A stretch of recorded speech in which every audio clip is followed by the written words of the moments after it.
Tayo ngayon ay nagtitipon sa harap ng bangkay ng ating kapatid na si Brother Paul. Siya ay umauna sa pamamahinga, taglay ang pag-asang siya ay muling mabubuhay. Tunghayan sana natin ang krus ng Panginoong Hesus mula sa kaibuturan ng ating puso. Ihayag natin ang ating paniniwalang hindi magwawakas ang lahat para kay Brother Paul sa kanyang pagkamatay, sapagkat ang Diyos ay Diyos ng buhay. Iangat kay Jesus na tumugon at nagpalaya sa atin mula sa kamatayan, at sa takot na mamatay, tayo nang umawi.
Kasama ni Jesus, manalangin tayo sama ukol sa ating yumaong kapatid na si Brother Paul.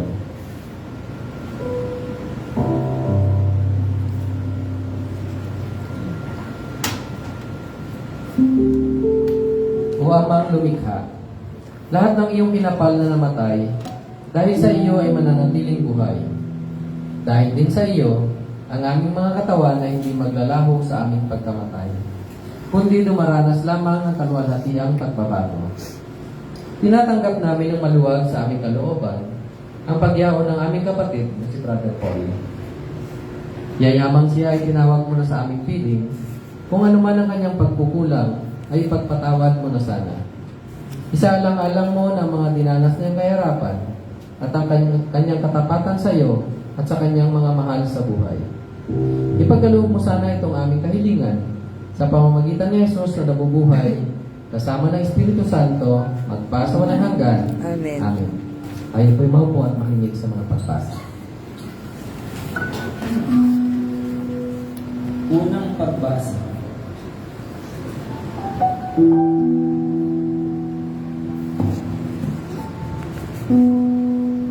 Pagbasa mula sa aklat ni Job.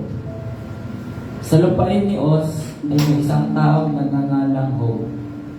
Siya ay napakabait at walang may pintas sa kanyang pagkatao. Nagpipitagan siya sa Diyos at umiiwas sa anumang kasalanan. Isang araw, ang kanyang mga anak ay masayang nagkakainan at nagiinuman sa bahay ng kuya nila nang may dumating na isang tagapagbalita na nagsabi kay Job, "Ang iyong mga baka ay nasa bukid at nanginginain kasama ng inyong mga pastol nang may dumating na mga tulisan at kinuha ang mga hayop. Pinatay nila ang mga tagapag-alaga at ako lamang ang nakaligtas upang ibalita ito sa iyo." Samantalang nagsasalita pa ang unang tagapagbalita, ay may dumating na namang isang tao na nagsabi, "Kumidlat at tinamaan ang mga tupa at mga pastol. Ako lamang ang nakaligtas upang ibalita ito sa iyo." May dumating pa ang isang tao na ang sabi, "May mga masasamang loob na nagnakaw ng iyong mga kamelyo at pinagpapatay nila ang mga tagapag-alaga at ako lamang ang nakaligtas upang ibalita ito sa iyo." May isa pang tao ang dumating at nagsalita, "Ang mga anak mo ay nagkakainan at nagiinuman sa bahay ng kuya nila nang may dumang ipo-ipong malakas at tinangay ang bahay at bumagsak sa mga tao roon at silang lahat ay namatay at ako lamang ang nakaligtas upang ibalita ito sa iyo." Sa malaking kalungkutan, isinira ni Job ang kanyang damit. Pinutol niya ang kanyang buhok, nagpatira pa siya sa lupa at kanyang sinabi, "Walang damit ng isilang sa daigdig at babalik din ako sa alabok na walang damit." Ang puong may kapal ang nagbigay, ang bumawi rin ay ang puong may kapal. Purihin siya at ipagtangan ang salita ng Diyos. Salamat sa Diyos.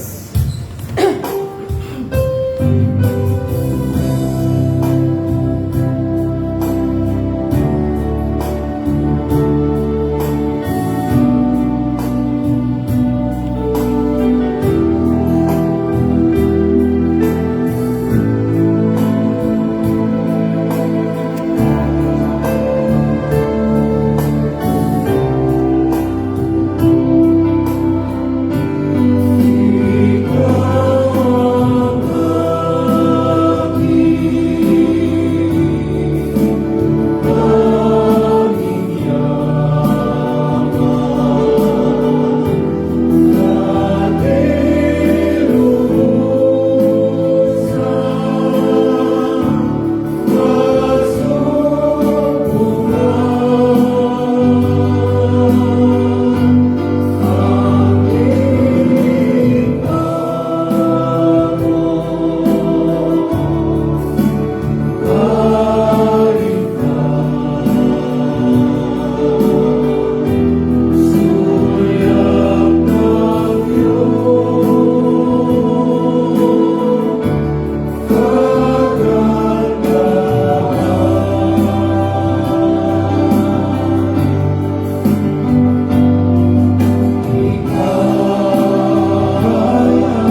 sulat ni San Pablo sa mga taga-Korinto. May nagsabi, paano mabubuhay ang mga patay? Ano ang magiging katawan nila? Taong walang nalalaman, hindi ba't ang bini, hindi uusbong kung hindi mo na ito ipupunla? Ang iyong ihasik ay hindi ang tumutubong uhay ng palay. Ang Diyos ay nagbibigay ng katawan ayon sa kanyang kalooban. At bawat bini ay may kaukulang katawan. Hindi nagkakatulad ang mga katawan. May mga katawang ukol sa mga isda. May mga katawang ukol sa mga hayop. Kaya gayon din ang pagkabuhay ng mga patay. Ang inihasik at nabulok ay mabubuhay ng walang pagkabulok. Ang katawan natin ito ay mamamatay at bibihisan ng walang kamatayan. Matutupad ang pananalitang nasusulat. Ang kamatayan ay nilamon na ng tagumpay. Nasaan ang kamatayan ng iyong kamandang? Kaya nga mga minamahal kong mga kapatid, magpakatatag kayo at huwag masisiraan ang loob. Magpunyagi kayo dahil sa Panginoon, sapagkat hindi masasayang ang inyong pagsisikap dahil sa Panginoon. Ang salita ng Diyos. Salamat sa Diyos.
ni San Pablo sa mga Hebreo. Si Jesus ay maligaya na ngayon at pinarangalan dahil sa tiniis niyang kamatayan. Niloob ng Diyos na siya ay mamatay ukol sa kapakanan ng lahat. Si Jesus ang dahilan kung bakit nabubuhay ang lahat ng bagay. Niloob ng Diyos na ang kanyang anak ay sumapit sa kaluwalhatian. Kaya si Jesus na nagligtas sa lahat ng nilais ng Diyos, Ama na maging ganap na tao sa pagitan ng paghihirap. Si Jesus na nag-uugnay sa atin sa Diyos ay bilang sa isang angkan lamang. Dahil dito, hindi ikinahiya ni Jesus na tawagin tayong mga kapatid niya. Dahil sa tayong mga anak ng Diyos ay mga taong may dugo at laman. Si Jesus ay nag-iisa rin sa ating kalagayan ito. Sa gayon, sa pagitan ng kanyang kamatayan ay nilupig ni Jesus ang pagkahari ng kamatayan at kasamaan. Upang tayong laging inaalipin ng takot na matay ay palaya niya sa ganitong kalagayan. Ang salita ng Diyos. Salamat sa Diyos.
Balita ng Panginoon ayon kay San Juan.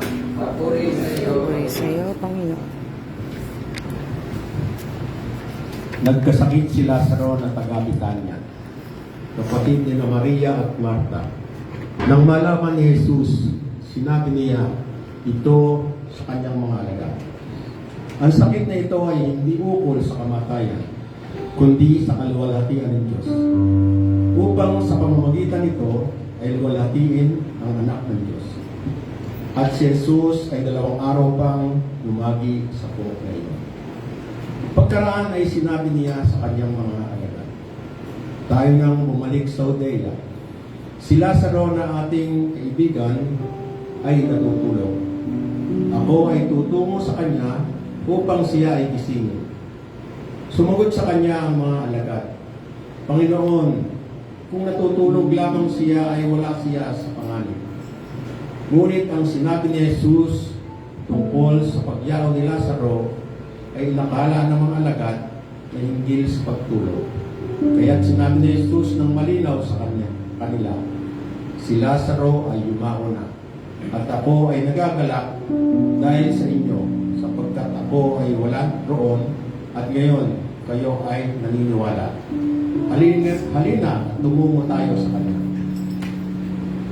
Nung dumating si Jesus, ay napag-alaman niyang 4 na araw nang nailibing si Lazaro. Sapagkat ang Betania ay malapit lamang sa Jerusalem, maraming mga Hudyo ang naparoon, kina Maria at Marta, upang makiramay at aluin sila. Nang malaman ni Marta na dumating si Jesus, siya ay sumalubong, ngunit si Maria ay nagpaiwan sa bahay. Sinabi ni Marta kay Jesus, Panginoon, kung narito ka lamang, ay hindi sana namatay ang aking kapatid. Ngunit nalalaman kong anuman ang hilingin mo sa Diyos ay kanyang pagkakaloob. Sumagot si Jesus kay Maria. Sumagot si Jesus, ang iyong kapatid ay mabubuhay. Sinabi ni Jesus kay Maria, ako ang muling pagkabuhay at ang buhay. Ang naniniwala sa akin, kahit na mamatay, kahit na siya ay patay, ay muling mabubuhay. Sino mang nabubuhay at naniniwala sa akin ay hindi mamamatay. Paniniwalaan mo ba ito? Sumagot si Martha, naniniwala ako, Panginoon, na ikaw ang manunubos, ang anak ng Diyos na naparito sa daigdig. Ang mabuting balita ng Panginoon. Pinupuri ka namin, Panginoong Hesukristo.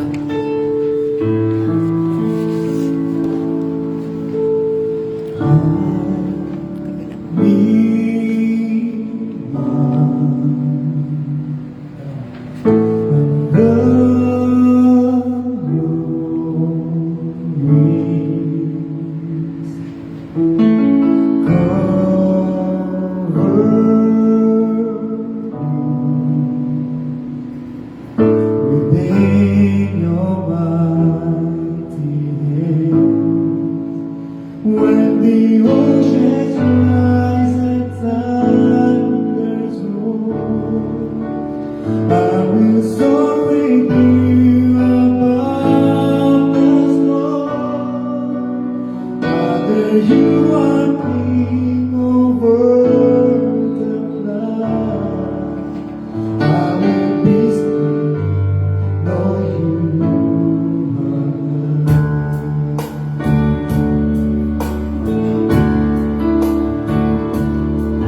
Find rest my soul in Christ alone.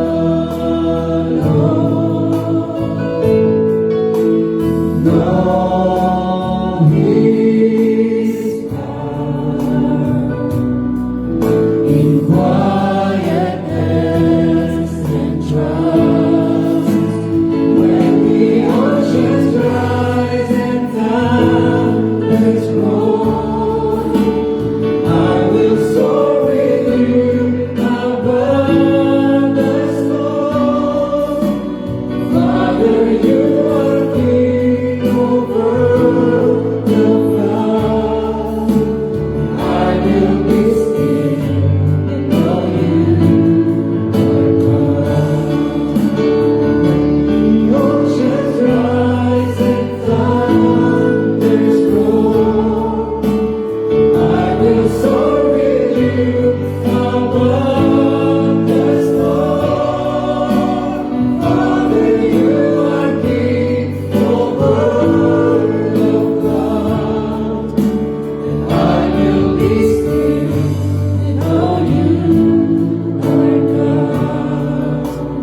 I will be still and know you are God. I will be still and know you are God.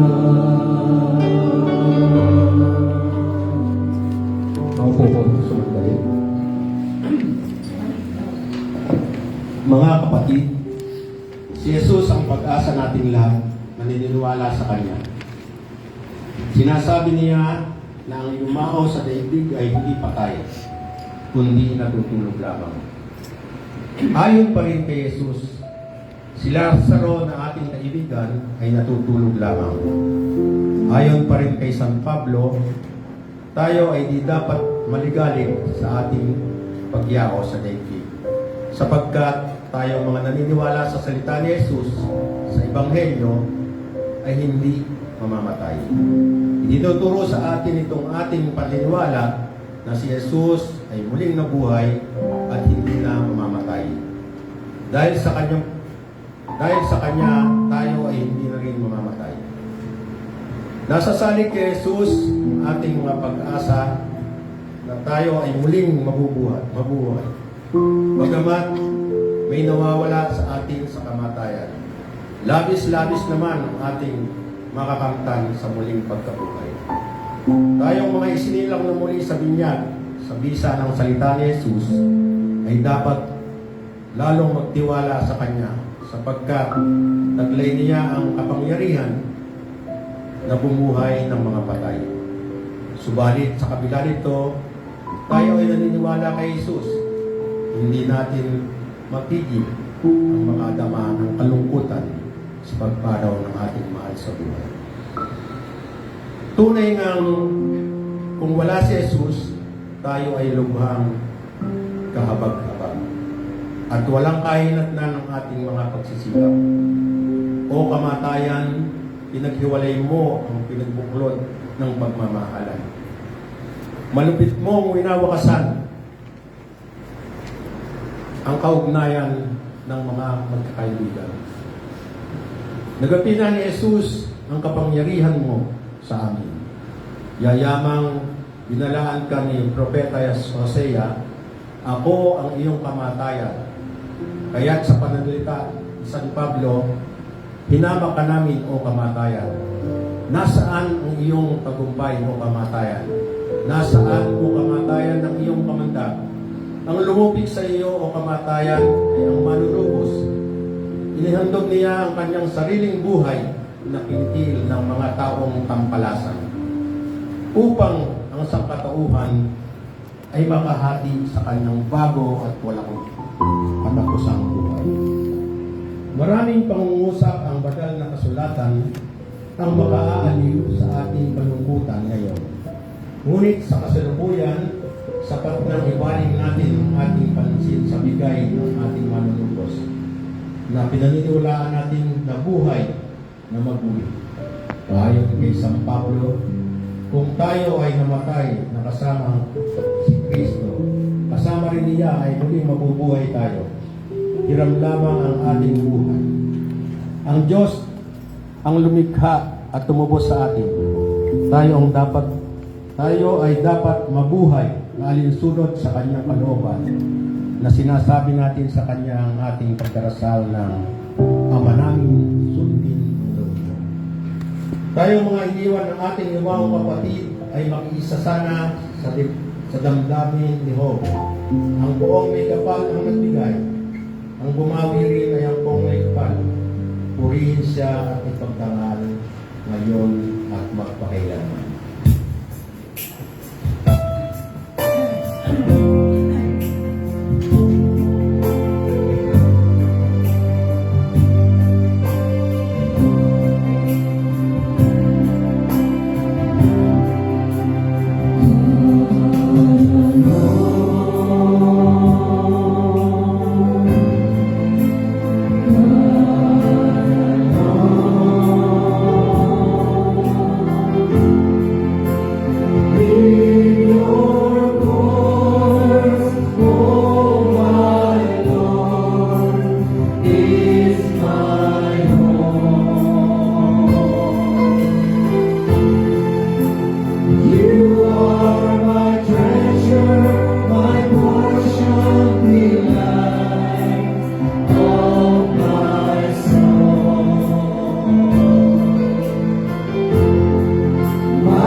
panalangin pagkalata.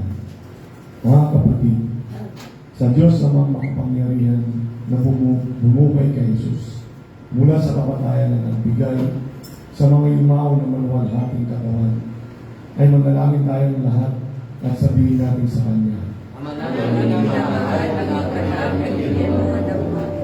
upang ang mga nilibing sa kamatayan ni Jesus sa pamamagitan ng binyag ay laging mabuhay dahil kay Jesus, at sa pagyaw sa daigdig na ito ay laging magtaglay ng bago at walang katapusang buhay ni Jesus. Hilingin natin sa ating Ama na Panginoon.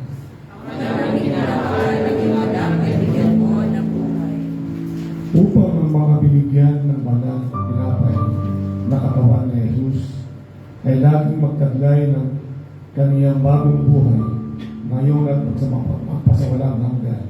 Hilingin natin sa ating Ama na minamahal. Upang tayong mga iniwan ng ating mga kapatid ay mahalin ng pangako ni Jesus na tayong naniniwala sa Kanya ay hindi mamamatay. Hingin natin sa ating Amang minamahal.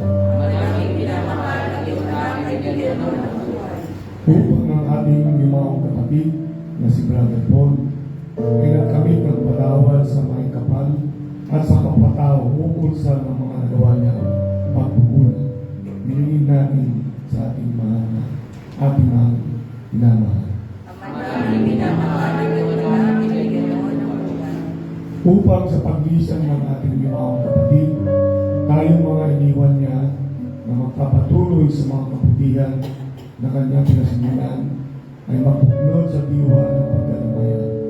Hilingin natin ito sa ating Amang minamahal. Mga kapatid, ang lahat ng ating kahilingan ay ating pagsasamahin at ang ating ialay sa Diyos, mga mapagmahal, sa atin at sa ngayon ang dasal ng Panginoong Jesus ay ating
Bilingin nawa ng aming mabubuting hangarin at dalangin ng lahat ng kabutihan na iniwan mo sa amin, Brother Paul, at mayalay mo sana sa dakilang bigla ang aming ng bibig sa iyo'y kanyang pinunla.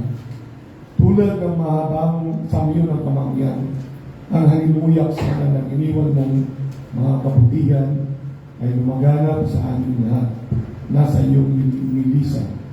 Sa tulad ng pagkatupok at pagpawi ng usok ng kamangyan, ay maparang nawa ng alaala ang iyong pagkukunan. Sa piling ng may kapal na sa iyo'y magha, ikaw, Brother Paul, ay lagi sanang mamayapa. Ang kapatid nating malis, ngayon din ang tayo pinaiwanan ay sumasamang magtatamasa nawa ng pagpapala ng may kapal. Ama, Anak, at Espiritu Santo, ngayon at magpasawalang hanggan. Amen.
Mga kapatid, bago tayo magbukas, ay muli natin hilingin sa Panginoong Hesus na ipadama niya ang kanyang awa sa ating limawang kapatid na si Brother Paul. At sa lahat ng kanyang iniwan, sabihin natin sa kanya, O Hesus, alang-alang sa masaganang dugo na pinawis mo ng mga nanalangin ka sa halangan. O Jesus, alang-alang sa takpan na tinanggap ng iyong kagalang-galang na mukha.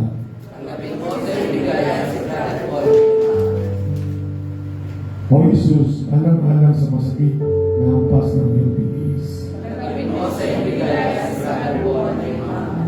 O Jesus, alang-alang sa koronang tinig na pinutong sa kabanal-banalan ng mundo.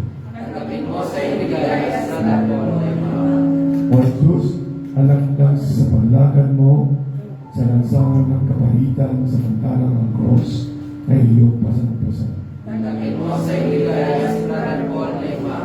O Jesus, alang-alang sa kabanal-banalan mong mukha na nagligo sa dugo na pinalayaan mong maglarawan sa bilang ni Veronica. O Jesus, alang-alang sa dalig mong pigmak ng dugo na biglang ilubad sa iyong katawan ng mga tampalasan. O Jesus, alang-alang sa iyong pagkapapo at pagkakross. O Jesus, alang-alang sa iyong pagkalibing.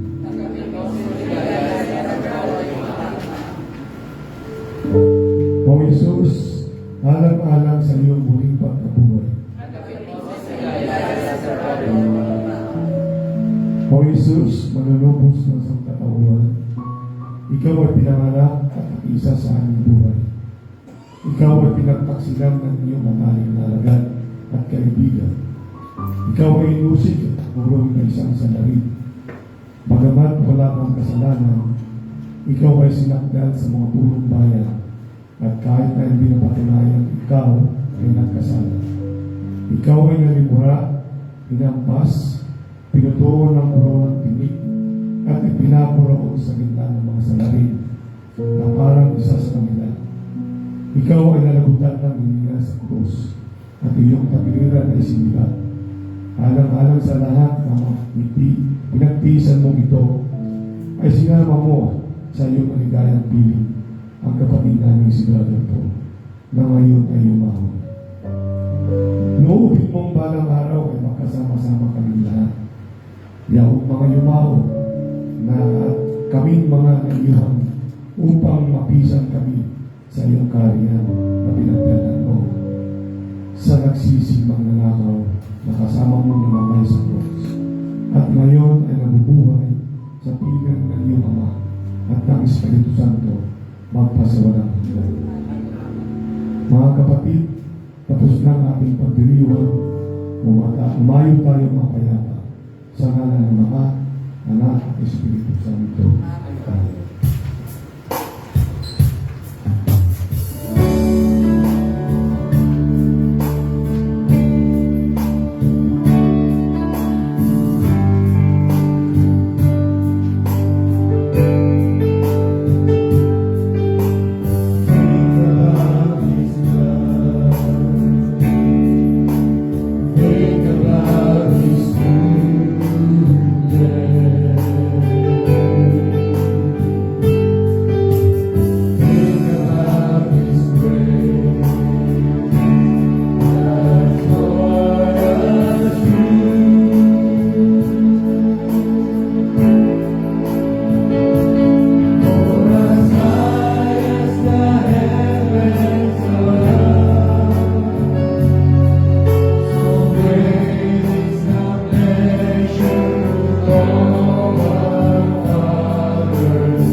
Magandang umaga po sa ating lahat. Sa ngalan po ng BCBB sa Mindoro Chapter, lubos po namin pinaparating lubos na pagdadalamhati at pakikilami sa pagkawa ng kakapot.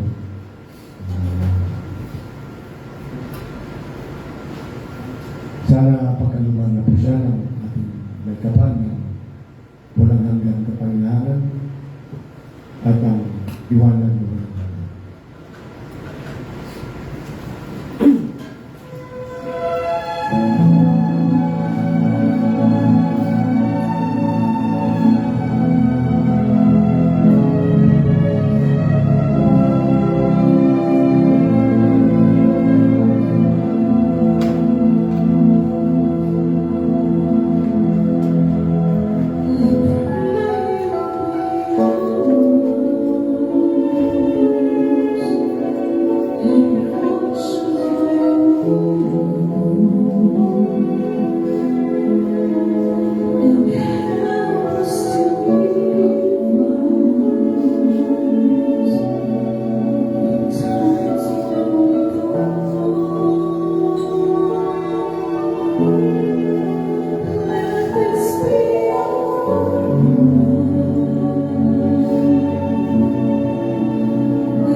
de la voz marché.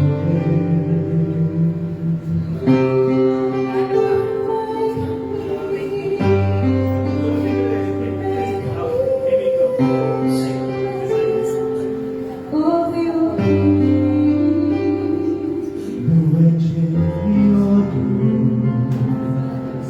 lasciamo seminare l'amore.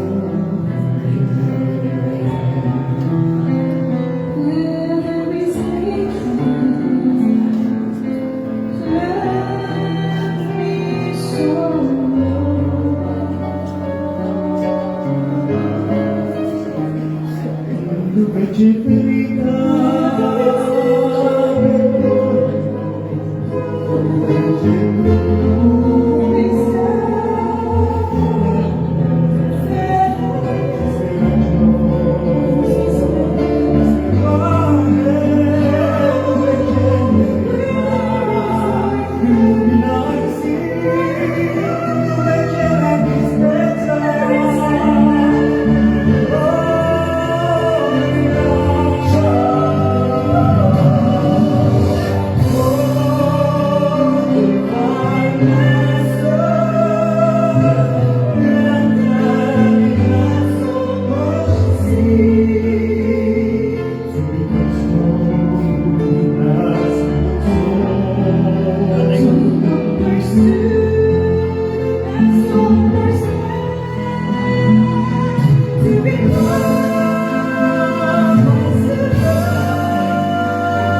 The family is thankful for the outpouring of love that we have been receiving in the past days. Iyak na po. Oo nga.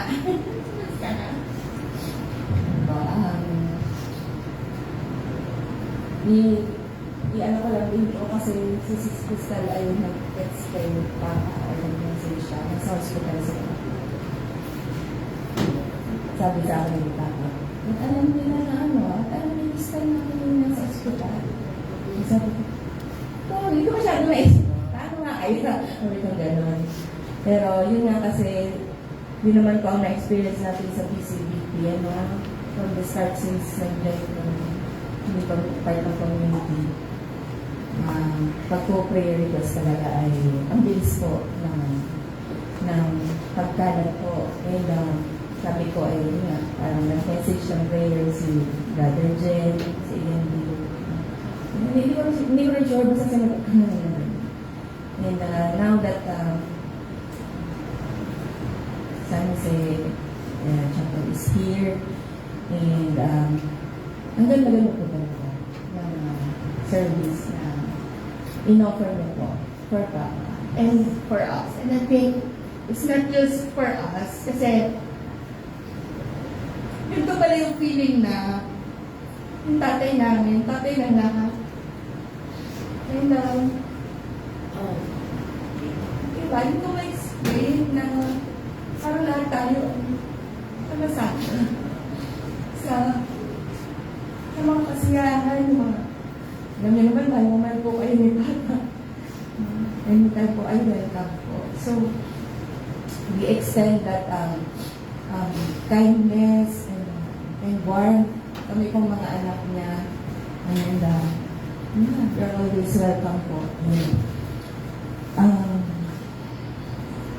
We'd like to wish you a safe journey back home. Really appreciate the effort. Kasi midnight pa po sila dito. And they traveled like straight from the BCBT activities, from the breakfast facility, and then we went here.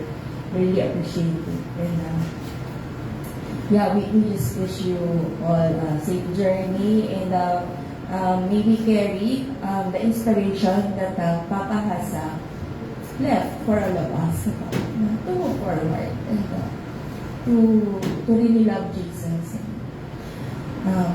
Yeah, I think I'm rambling that.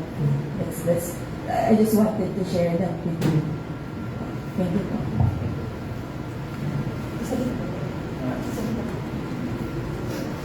Ayaw po pala, akong naiyak kasi favorite song po ni Tapo Power na. Actually, hindi wala akong siyang talagang favorite. But during his confinement, during one of his episodes, bigla na lang pinatugtog ni Don kung sila yung Power of Your Love. Tapos, yun, nag-pray na siya. Sabi niya, that's my song. Kasi power of your love. Kinunect na sa Paul. So, when you guys sang it kanina, ayun na, hindi namin napigilan. Mama. Hinahanap ko nga si Don kasi sa emotional. And kasi pinanta niyo muna yung Think About God's Love. Sabi ko, naku, nasa ko yung Power of Your Love. Sabi ko, baka hindi mo nakantahin. Tapos biglang transition si bro. Sabi ko, ay, nakantahin, thank you. Parang okay ako kasi during the entire nakikanta naman ako sa ating service, no? We were praying. Akala ko, si Mama, ganun din siya umiyak. Ay, okay lang, yun. Yung Power of Your Love natin na. And yeah, I think it was a beautiful service. And we were all, healed also and comforted by God during that moment because God was really with us and He's always with us. So yun lang po.